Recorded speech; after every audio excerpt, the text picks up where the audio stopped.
brother did time. Merry Christmas. The brother did time, don't forget. Congratulations on your last victory, brother. Thank you, brother. Yeah? Appreciate it. Cool. Did time in H&B Birmingham. Just 2 questions, Bomac. 2 questions. First, what went wrong for Chris Eubank Jr.? He suggested there was some issue in camp. Can you talk about it? He just had a bad night, man. Just had a bad night. He was he couldn't pull the trigger like we wanted him to. So it's boxing. So hats off to Conor Benn and his team. They did a great fucking job. Yeah, they think it's easy. Yeah. And when you think it's easy, even a fighter of his caliber can beat you and look good doing. Conor boxed amazing. He boxed that way the first time he won the fight. He worked on his jab, worked on moving. I say it to somebody like, if Conor jabs and moving his head on defense, he wins the fight, and he won it. Bomac attacks Chris Eubank Jr. after a humiliating loss. This clip perfectly captures the harsh reality Chris faced. Bomac doesn't hold back, pointing out that Eubank's energy and power won't last through the fight.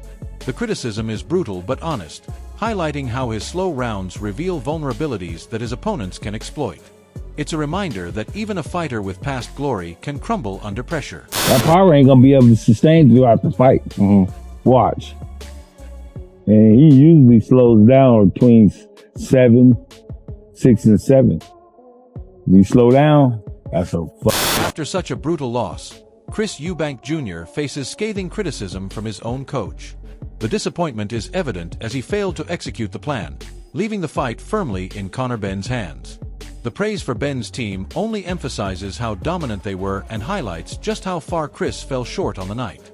This is a tough blow for any fighter, showing that sometimes the harshest words come from the people who know you best. I probably said, man, fuck it, we bored.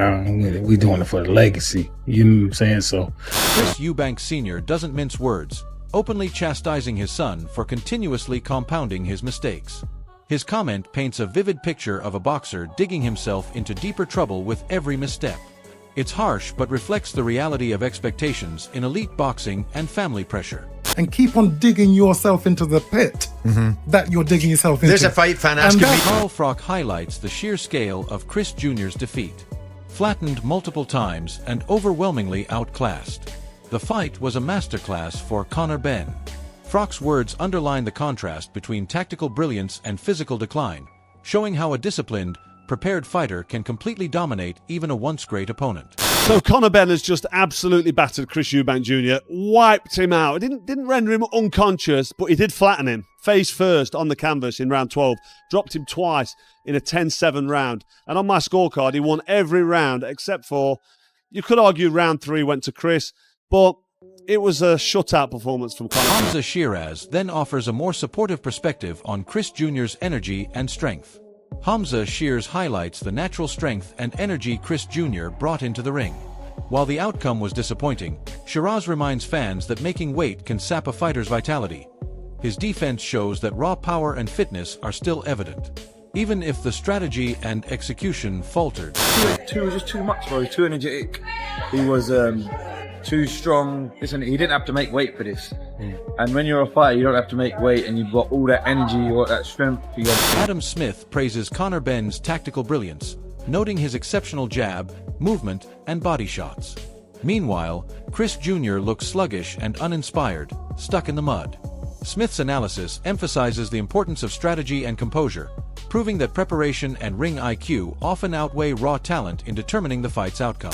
Yeah, that's sort of what everyone's saying. I think that Conor Benn boxed really well. I thought he was smart behind the jab. I thought his jab was excellent tonight to head and to body. I thought his body shots were good. His movement, I mean, Conor Benn put a standout performance on. If you look at Chris, I thought he looked flat. I thought he was sort of... Derek Chisora examines the pressures behind Chris Jr.'s preparation. Despite training intensely and losing weight, the lack of jab snaps suggests either hesitation or strategy flaws. Chisora highlights how financial penalties and strict requirements can shape a fighter's performance, sometimes leaving them disadvantaged in the ring. I don't know. He just didn't do. Didn't snap his jab. I think he didn't want to pay that $500,000 fine. So he trained so hard. He lost weight. Duke McKenzie provides a sobering look at Chris Eubank Jr.'s situation. While he acknowledges Conor Benn's performance, his focus is on the toll of making weight and the physical and psychological damage endured by Chris Jr. McKenzie points out that even a huge payday like £10 million cannot instantly erase the strain on the body and mind. This analysis highlights the harsh realities of professional boxing, where preparation, weight management, and recovery can define a fighter's career. It also emphasizes the unseen long-term consequences that a grueling fight like this can have on a boxer's health. Respect in terms of his punch power. Now, everybody knows that Fabio's a banger, can't box to save his life, but he can punch. And he went out there last night and he just punched. The punches were coming in from all angles, and it was like just the first one to land. Everybody could see it, except Parker. He threw it away. It's as blatant as that. And he got himself to blame. Yeah, there was some... Zeroes in on Chris Eubank Jr.'s technical flaws during the fight, particularly his hesitant jab. Snatching at the jab indicates both physical and mental hesitation, suggesting a lack of confidence or poor preparation. Allen's observation raises questions about whether Chris Jr. has truly evolved since the first fight with Conor Benn. While he doesn't discredit Benn's performance, he emphasizes Chris Jr.'s shortcomings, revealing that even experienced fighters can struggle under pressure when strategy, timing, and execution are off.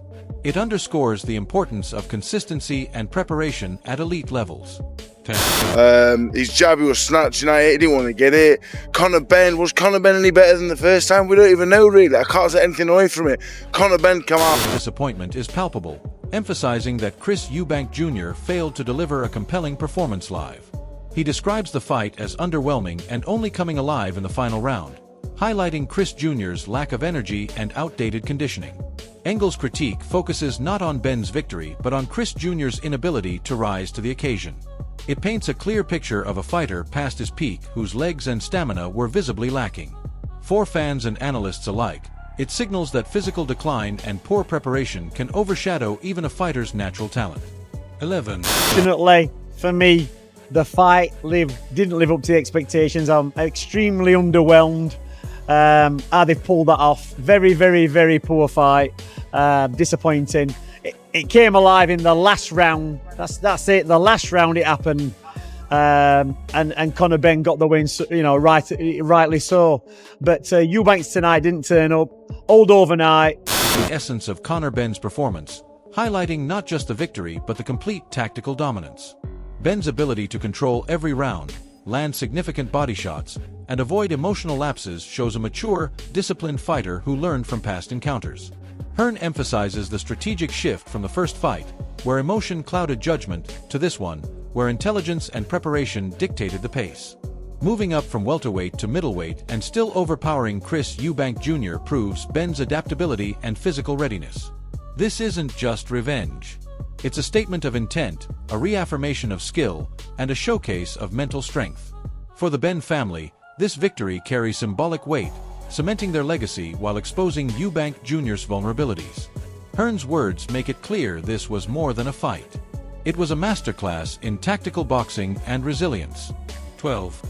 Balling, really. Won every round, dropped him. 10 more seconds, the fight's over. Different kind of fight, obviously, to the first fight, but needed to be. Needed to box smart and not use his emotions in there. I thought he boxed really well, busted him up to the body, and massive win for a welterweight to come up to middleweight and avenge that defeat and finally get a victory for the Benn family in the 4th episode. 35. The mental fortitude of Conor Benn, pointing out that past adversity didn't faze him.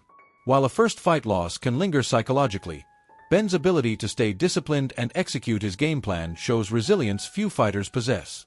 Contrast the transformative effect such losses usually have with Benn's consistency, highlighting a fighter who adapts without letting emotion dictate outcomes.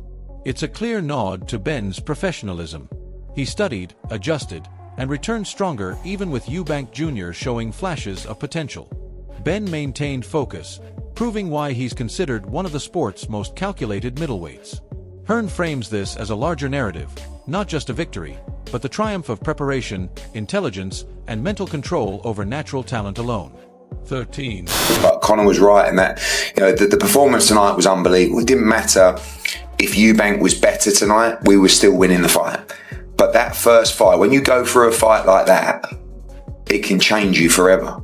But it didn't change Conor Benn, it just made him. Technical and physical miscalculations of Chris Eubank Jr., emphasizing that Benn's preparation and awareness exploited these weaknesses fully.